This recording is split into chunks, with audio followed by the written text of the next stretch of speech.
Here is how to add Google Authenticator to your Gmail account. So let's get started. First, open your browser and then just search myaccount.google.com. Search for this. Then here, you have to ensure you're signed in with the account to which you want to add Authenticator. And you can change that on the top right from here. Once this is done, just click on Security and Sign In, that's on the left. And before we can add Authenticator, there's one requirement that two-step verification must be enabled. So just click on this.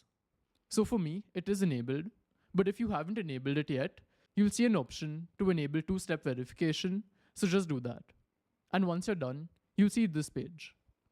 And over here, under second steps, you can see that there are many options, and there's one called Authenticator. And they've said that you can add Authenticator app. So just click on this.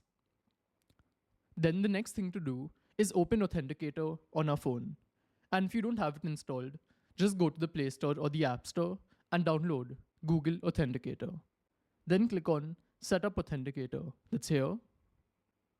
And we have to scan this QR code from our app. Then here click on the plus button that's at the bottom right and click on Scan QR code. Now I'll just scan this. And over here, as you can see, my Google account has come. So now the setup is ready and we'll just go back to our laptop. Here, click on Next.